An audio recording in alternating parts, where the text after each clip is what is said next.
Hello hi, welcome back to my channel. నేను మీ పద్మావికే. ఈరోజు అయితే సింపుల్ అండ్ ఈజీ రెసిపీ, నోటికి రుచికరంగా హాయిగా కొంచెం ఎంజాయ్ చేస్తూ తినాలి, స్పైసీని ఎంజాయ్ చేయాలి అనిపించినప్పుడు అయితే ఇలాంటి రెసిపీ అయితే ఈజీగా చేసుకోవచ్చు. ఎలా చేసుకోవచ్చు ఏంటి అనేది అయితే మనం మన వీడియోలో చూసేద్దాం.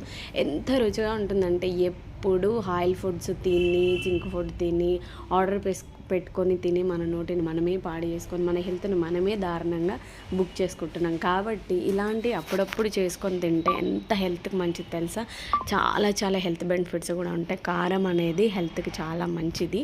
అప్పుడప్పుడు స్పైసీ ఫుడ్ని ఎంజాయ్ చేయాలి. అలా అన్ని ఫ్రైడ్ రైస్లు, నూడిల్స్ అది కాదు, మన ఇంట్లో మనం ఈజీగా మన కళ్ళ ముందు రెడీ చేసుకొని తింటే ఆ ఎంజాయ్మెంట్ వేరే ఉంటుంది కదా, మన కళ్ళ ముందు రెడీ అయిన ఫుడ్ కాబట్టి. సో ఇదన్నమాట, చూస్తురు కదా ఎంత సూపర్గా కుదిరిందనంటే నేనైతే చాలా ఎంజాయ్ చేస్తూ తిన్నాను. పొద్దున్నే టైం ఉందన్నమాట నాకు. సో ఈ అన్నం కూడా ఎక్స్ట్రాగా మిగిలిపోయింది. అసలే రైస్ రేటు కూడా దారుణంగా పెంచేశారు. మనం అన్నాన్ని అనవసరంగా వేస్ట్ చేయొద్దు అనిపించింది. సో ఈ అన్నాన్ని కొంచెం స్పైసీగా, ఈ సింపుల్గా కారంగా చేస్తే ఎలా ఉంటుంది అని ఆలోచించి నేను ఈ వీడియో అయితే ప్రిపేర్ చేశాను. మీకు కంపల్సరీ యూజ్ అవుతుంది అనుకుంటున్నాను.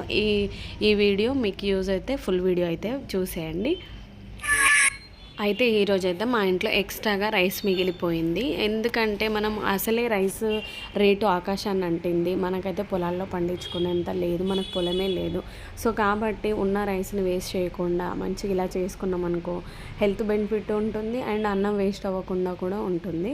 సో ఇదన్నమాట. కొంచెం ఎండాకాలం వచ్చేసింది కాబట్టి అన్నం కొంచెం డ్రై అయింది. అందుకని నేను పై తీసేసి దాన్ని కొంచెం మంచిగా అంటే అన్నం అంతా విడదీసుకున్నాను అనమాట. చూస్తారు కదా, ఇట్లా అంతా అన్నం అంతా విడదీసుకున్నాను. విడదీసిన తర్వాత కొంచెం మంచిగా ముద్దలుగా లేకుండా ఓపెన్ చేసేసాలి అన్నాన్ని మొత్తము. ఇంకా వీలైతే లెమన్ కూడా యాడ్ చేసుకోవచ్చు. ప్రజెంట్ కొద్ది రైసే కాబట్టి నేను లెమన్ అయితే యాడ్ చేయాలి. పర్ఫెక్ట్గా తింటే ఇద్దరికి సరిపోతుంది అదనమాట. మా అమ్మ మా నాన్న ఉన్నప్పుడు ఎంతో పొలం పని చేసి అప్పుడు రైస్ మా ఇంట్లో పడుకోవడానికే ప్లేస్ లేనంత రైస్ ఉంటుండే. సో ఇప్పుడు సిచ్యువేషన్ ఏంటంటే పొలం ఉన్నా అది యూజ్ చేసుకునే సిచ్యువేషన్లో వాళ్ళు లేరు. అమ్మ వాళ్ళది అవుద్ది కానీ మనది కాదు కదా. మనం ఒక ఇంటికి ఇచ్చిన తర్వాత అది మనది అవ్వదు. సో ఎంతైనా ఆడపిల్ల పరాయి ఆడపిల్లనే. సో ఇదన్నమాట. నాకు ఇప్పుడు రైస్ కొన్నప్పుడు ఎంత బాధ అనిపిస్తుందో అది మాటల్లో వర్ణించలేని. ఇన్ కేస్ ఇప్పుడు కూడా నాకు చాలా ఎమోషన్ అవుతున్నాను రైస్ గురించి అయితే. చిన్నప్పుడు బావి దగ్గరికి వెళ్ళమంటే ఓతే గోల చేసేది, కానీ ఇప్పుడు బావి దగ్గరే ఉండమన్నా కూడా ఉండేంత ఇష్టం పెరిగిపోయింది. సో ఇదనమాట, మన వంట ప్రాసెస్లకు అయితే వెళ్ళిపోదాం. సో ఇదనమాట, బాయిల్ అయితే పెట్టేసుకున్నా, సరిపడా ఆయిల్ పోసేసుకోవాలి. ఎందుకంటే అన్నం క్వాంటిటీ చూసుకొని మనం ఆయిల్ పోసేసుకోవాలి. ఎక్కువగా ఓవర్గా కూడా ఆయిల్ వేసేయద్దు. ఎందుకంటే ఆయిల్ ఎక్కువ తిన్నా, హెవీ ఫుడ్ తిన్నా, బయట స్పైసీ ఫుడ్ తిన్నా మొత్తానికైతే అనవసరమైన అనర్థాలకైతే మన సో ఇదన్నమాట. బాయిల్ అయితే హీట్ ఎక్కింది కదా, ఆయిల్ వేసేసుకుందాము. ఒక్క 1 స్పూన్ నేనైతే ఆయిల్ యాడ్ చేసుకున్నాను. ఎందుకంటే రైస్ని చూసి రైస్ తగ్గట్టుగా ఆయిల్ వేసుకుంటే దానికి సరిపోతుంది. ఇంకా దీంట్లో ఎగ్స్ యాడ్ చేసుకున్నా కూడా ఈజీగా ఎగ్ రైస్ అయిపోతుంది. సో నాకు ఎందుకో వద్దనిపించింది chicken, mutton, eggs daily omelette ఉడకబెట్టి ఏదో రకంగా ఎగ్స్ కానీ చికెన్ కానీ మనం తింటూనే ఉన్నాము. అది ఏది యాడ్ చేయకుండా సింపుల్ అండ్ ఈజీగా ఒకసారి స్పైసీగా తింటే బాగుంటుంది అనిపించింది. సో మీకు ఒకవేళ ఇమీడియట్గా కావాలి, తొందరగా చేసుకోవాలి, టైం లేదు అనుకున్నప్పుడు, కొంచెం అలసిపోయి వచ్చినప్పుడు 2 మినిట్స్లో అవ్వాలి వంట అనుకున్నప్పుడు ఇలా ఈజీగా చేసేయచ్చు. చూస్తారు కదా, ఆయిల్ అయితే హీట్ ఎక్కిపోయింది. దీంట్లో పెద్దగా యాడ్ చేసే ఇంగ్రీడియంట్స్ అయితే ఏమీ ఉండవు. పచ్చిమిర్చి, మన స్పైసీకి తగ్గట్టు కరివేపాకు అయితే మెయిన్ ఇంగ్రీడియంట్ అన్నమాట. అన్ని కూరల్లో టమాటా కింగ్ ఎలాగనో కరివేపాకు కూడా సేమ్ అలాగనే. కరివేపాకు లేకుండా నేను వంట మాత్రం అసలు చాలా వరకు చెయ్యను. అది ఎక్కడున్నా ఎతికి పట్టుకొచ్చుకొని మరీ కరివేపాకు వేసుకుంటా. చూస్తారు కదా, కరివేపాకు పచ్చిమిర్చి అయితే వేసేసాను, మూత పెట్టేసాను, ఎందుకంటే మన మొహం మీద పడుద్ది. సో ఇదనమాట, కొంచెం వేగనిద్దాము మూత పెట్టేసి. Easy and simple. ఎంత ఈజీగా ఉంటుందంటే నిజంగా చెప్తున్నా, ఇప్పుడు ఎవరైనా ల్యాండ్ ఉంటే హెంచక్క దాంట్లో ఏదో ఒకటి పండించుకొని మనం పండించుకొని తింటే అది ఆనందమే వేరబ్బా. మాకైతే లేదు. ఉన్నవాళ్ళు మాత్రం ఎవరైనా ఉంటే మాత్రం ఆ విధంగా యూజ్ చేసుకోండి. చూస్తారు కదా, వేగిపోయింది కరివేపాకు, పచ్చిమిర్చి కూడా. పసుపు యాడ్ చేస్తున్నా ఇప్పుడు.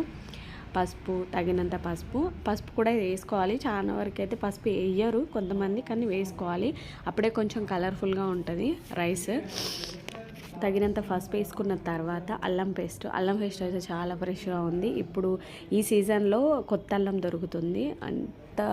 అంటే ఎక్కువ అల్లం పేస్ట్ చాలా పవర్ఫుల్గా ఉంటుంది. అంటే ఏమంటారు, మన ఇమ్యూనిటీ అనేది చాలా మట్టుకు అల్లం పేస్ట్లోనే ఉంటుంది. ఫ్రెష్ అల్లము చాలా ఘాటు ఉంది. చూసారు కదా, ఇలా వేసుకొని కొద్దిగా మగ్గనిద్దాం అడుగంటకుండా. కరివేపాకు మాత్రం ఇలా తీసుకొని తినేయచ్చు, అంత మంచిగా ఫ్రైడ్ అయిపోయింది. దీంట్లో కొంచెం కారం యాడ్ చేసుకుందాం. ఆల్రెడీ పచ్చిమిర్చి వేసినాము, రైస్ కూడా ఒక బౌల్ అంతనే ఉంది కాబట్టి ఒకసారి మళ్ళీ మిక్స్ చేసుకుందాము. సాల్ట్ కూడా చూసి యాడ్ చేసుకోవాలి, ఓవర్గా యాడ్ చేయొద్దు. ఎప్పుడైనా తక్కువైతే మనము సాల్ట్ యాడ్ చేసుకోవచ్చు, కానీ ఎక్కువైందనుకో అసలు ఏం చేయలేము. కాబట్టి చూసి యాడ్ చేసుకోండి మీ అన్నం క్వాంటిటీని బట్టి.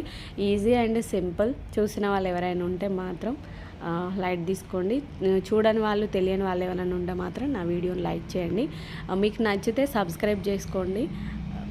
ఇది సాల్ట్ అయితే వేసాను కదా, సాల్ట్ వేసిన తర్వాత ఒకసారి మంచిగా కలుపుకొని, ఎన్నో వంటలు చేయాలని ఉంటుంది కానీ బిజీ షెడ్యూల్ కాబట్టి ఉన్న టైంలో ఒక 10 మినిట్స్ దొరికినా కూడా ఆ టైంలో ఏదో ఒకటి చేయాలన్న ఆలోచనతో అయితే నేను చేస్తుంటాను. మీకు నచ్చితే మాత్రం లైక్ చేయండి. మీ ఇంట్లో ఎక్స్ట్రా అన్నం ఉన్నప్పుడు మాత్రం సింపుల్గా ఎలా ప్రిపేర్ చేసుకోండి. అన్నం మాత్రం వేస్ట్ చేయొద్దు. చూస్తారు కదా, వేసేసాను అన్నము. ఇద్దరికి సరిపోతుంది. అన్నం అయితే ఎక్కువైతే ఏం లేదు, ఇద్దరికి సరిపడా రైస్ ఇది. చూసి ఆయిల్ మాత్రం చాలా చూసి వేసుకోవాలి. ఎక్కువగా పోసేస్తే ఏమైతే ఆయిల్ అయిపోద్ది. చూస్తారు కదా, అక్కడికి బరాబర్ సరిపోయింది. ఒక స్పూన్, హాఫ్ స్పూన్ అంత ఆయిల్ వేసాను. చూస్తారు కదా, మంచిగా టాస్ చేసుకోవాలంటే మంచిగా కలపాలి. అల్లం పేస్ట్, పసుపు, ఉప్పు, కారం అవన్నీ మంచిగా కలిసేటట్టు ఒకసారి మంచిగా కలుపుకోవాలి. చూస్తారు కదా ఎంత కలర్ఫుల్గా ఉంది. మీరు చెప్తే ఫేక్ అని అనిపించవచ్చు, కానీ కాదు. ఇలా ట్రై చేయండి, డెఫినెట్గా నచ్చుతుంది మీకు. తిన్నా కొద్దీ తినాలనిపిస్తుంది, నోరు ఊరుతూ ఉంటుంది. దీంట్లో మనము ఓవర్గా ఘాటు మసాలాలు ఏమి వేయలేదు. న్యాచురల్గా మా అమ్మ పట్టించిన కారపొడి అండ్ అల్లం పేస్ట్. నేను ఎంత బిజీగా ఉన్నా కూడా అల్లం పేస్ట్ నేనే ప్రిపేర్ చేసుకున్నాను. అది అర్ధరాత్రి 12 అయినా సరే అల్లం పేస్ట్ కంప్లీట్ చేసి మిక్సీ పట్టుకొని మంచిగా ఫ్రెష్గా బౌల్లో ఫిల్ చేసుకొని ఫ్రిడ్జ్లో పెట్టేసుకుంటాను. ఎంతైనా కష్టపడకుండా ఏది రాదు కాబట్టి మనం కష్టపడితేనే సుఖంగా జీవించవచ్చు. ఇంకా జీవితంలో ఎన్నెన్నో విషయాలు చెప్పాలని ఉంది. నా వీడియోస్ని మీరు ఎంకరేజ్ చేసినట్లయితే చాలా షేర్ చేసుకోవడానికి ఉంటుంది. కంపల్సరీ లైక్ చేయండి, వీలైతే షేర్ చేయండి మీకు నచ్చితే మాత్రం. సో రైస్ అయితే అయిపోయింది. Thank you for watching.